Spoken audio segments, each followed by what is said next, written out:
Hello student, welcome to my YouTube channel. Today I will explain about the intercostal space. Okay. So first of all, we have 12 ribs on each side. Okay. So what is the intercostal space? Intercostal space is the space between the ribs. Okay. जैसे कि इधर देखिए, this is the first rib, this is the second rib. So ये first rib है, ये second rib है. ये दोनों का अंदर जो स्पेस है, जो जगह है, उसको हम लोग बोलेंगे इंटरकोस्टल स्पेस. सो हम लोग के पास रहता है 12 रिब्स, 12 रिब्स. सो और इन लोग का अंदर रहता है 11 स्पेस रहता है.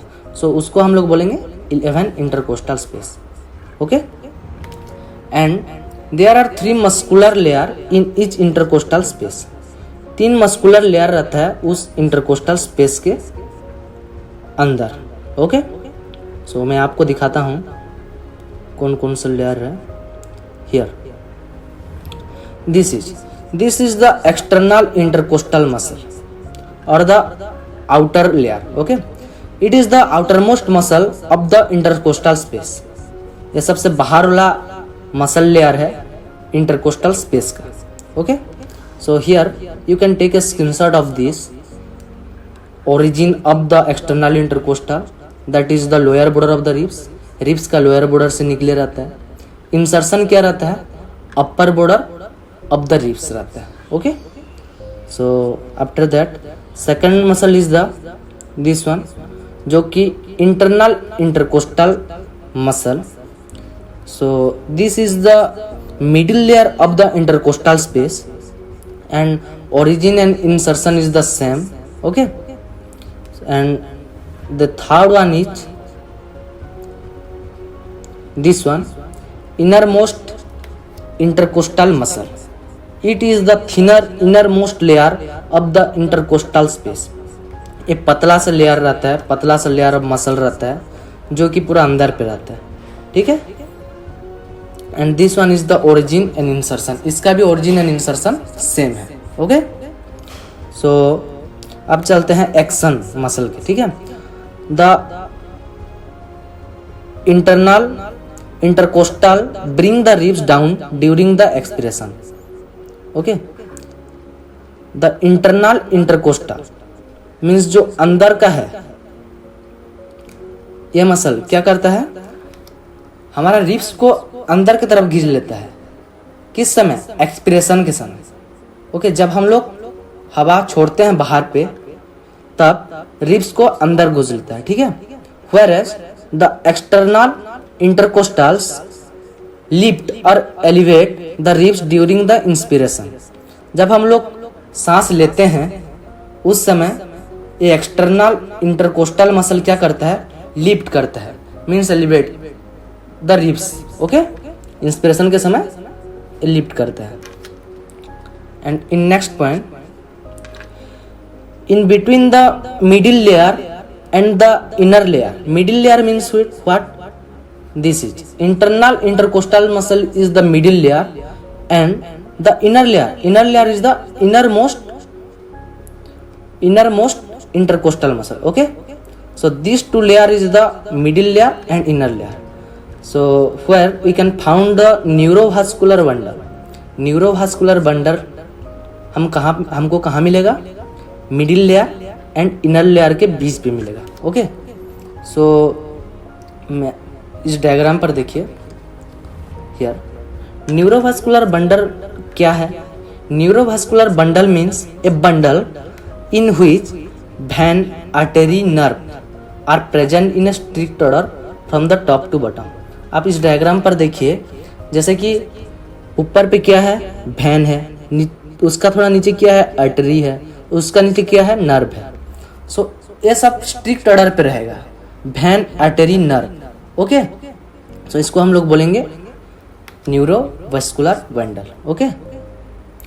And one more thing, neurovascular bundles are protected by the costal group of the superior rib of each intercostal space. Okay. So costal group क्या है? यहाँ बोलते हैं neurovascular bundle protected by the costal group. ठीक है. मैं आपको दिखा रहा हूँ costal group. This is the costal group, आप देख सकते हैं, ठीक है। This is the costal group. क्या रहता है, वो न्यूरोवास्कुलर बंडल इसका नीचे ही रहता है, अटैच रहता है, तो वो protected by coastal group.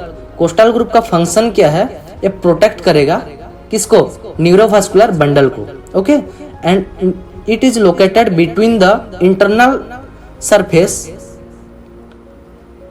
Of the rib, okay, and the inferior border of the rib. Internal surface and inferior border of the ribs के वहीं रहता है, कौन सा, coastal group, okay. So this is the function of coastal group is the protection, provide protection to the neurovascular bundle. Then we are coming to the collateral neurovascular bundle, okay। जैसे कि हम लोग पढ़े न्यूरोवास्कुलर बंडल, उसी तरह collateral neurovascular bundle भी उसी same तरह है, okay. So collateral neurovascular bundle runs just superior to the lower rib of the intercostal space in the order of nerve, artery, vein from the top to bottom. तो एक collateral neurovascular bundle क्या रहता है, ये lower rib का थोड़ा से ऊपर पे रहता है, और इसका ऑर्डर क्या रहता है, nerve, artery and vein from top to bottom. और हम लोग जो पढ़े हैं न्यूरोवास्कुलर बंडल, उसका पैटर्न क्या रहता है, वेन, आर्टरी, नर्व, पूरा ऑपोजिट है, okay.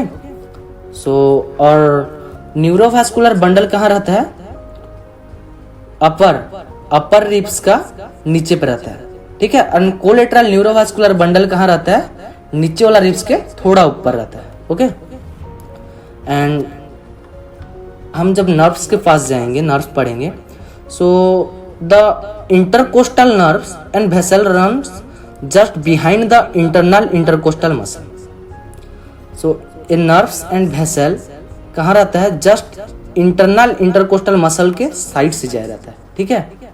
So this is the internal intercostal, जो कि मिडिल लेयर है, उसी का थोड़ा अंदर से जाया रहता है, ठीक है। So they are covered by parietal pleura except when they are covered by innermost intercostal muscle, transverse thoracic muscle.